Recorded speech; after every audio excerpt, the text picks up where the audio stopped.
Marilyn, quel bilan peut-on tirer au terme de cette année écoulée 2023? L'année 2023 a été dynamique sur les 6 premiers mois.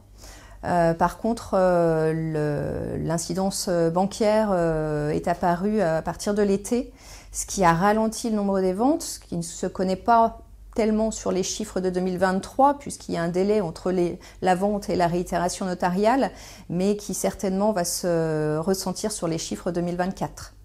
Est-ce que les prix ont tendance à baisser? Les prix, je dirais plus que c'est un réajustement du marché. La hausse s'est arrêtée, mais malgré tout, la baisse n'est pas non plus significative.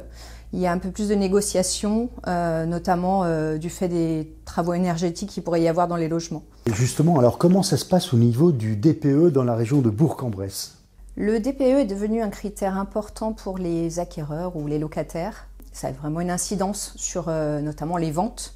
Lorsque le classement du DPE est mauvais, la négociation est plus importante, d'où la baisse des prix. Au niveau locatif, nos propriétaires bailleurs rechignent encore un petit peu à faire les travaux et de ce fait, ils préfèrent mettre en vente leurs biens plutôt que de faire les travaux pour les logements classés en F ou en G. Oui, sur Bourg-en-Bresse, il y a eu beaucoup de programmes neufs qui sont sortis ou qui sont en prévision.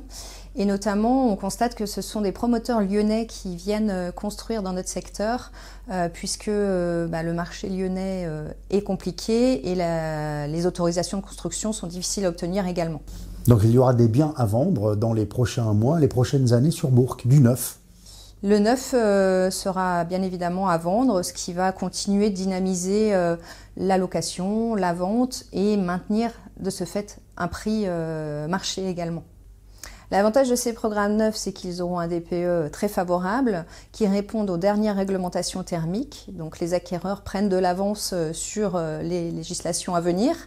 La contrepartie, c'est que le coût de construction est important. Ce qui fait qu'il y a quand même un écart de prix entre le neuf maintenant et les logements anciens. Quel est le profil des acquéreurs à Bourg-en-Bresse? Toujours des Parisiens, des locaux, des Lyonnais? Principalement des catégories socio-professionnelles élevées, que ce soit des personnes locales ou on a aussi toujours des personnes qui viennent de l'extérieur, des Lyonnais, des gens qui viennent de la Savoie même maintenant, en quête d'un pouvoir d'achat meilleur. Qui n'ont pas besoin forcément de prêts bancaires? Oui, nous avons soit des personnes qui ont déjà vendu un bien, qui viennent de l'extérieur, donc avec un marché qui était plus favorable, du coup avec un bel apport. Et nous avons aussi pas mal de personnes retraitées qui n'ont pas forcément besoin de financement, ce qui permet de garder une dynamique néanmoins au niveau du marché. Alors, particularité du marché immobilier sur Bourg-en-Bresse, c'est que maintenant vous êtes éligible à la loi Pinel. Est-ce que ça peut dynamiser le marché?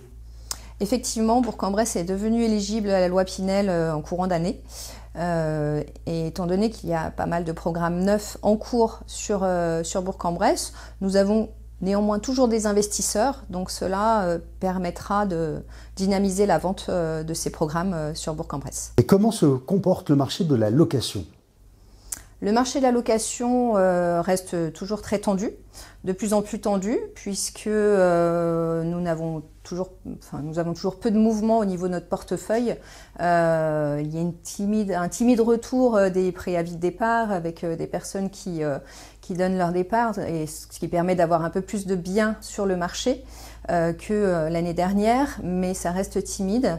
Il y a aussi quelques programmes neufs en cours de livraison, donc ce qui pour 2023 va être bénéfique au niveau locatif. Mais dès qu'on a un bien à louer, il se loue très rapidement. Quelles sont vos perspectives pour l'année 2024? L'année 2024, je pense, va continuer dans ce réajustement.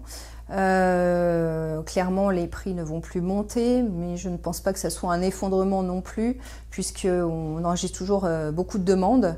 Et puis les taux semblent se stabiliser, et couplé à une légère baisse des prix, cela devrait dynamiser le marché. Donc on reste confiant.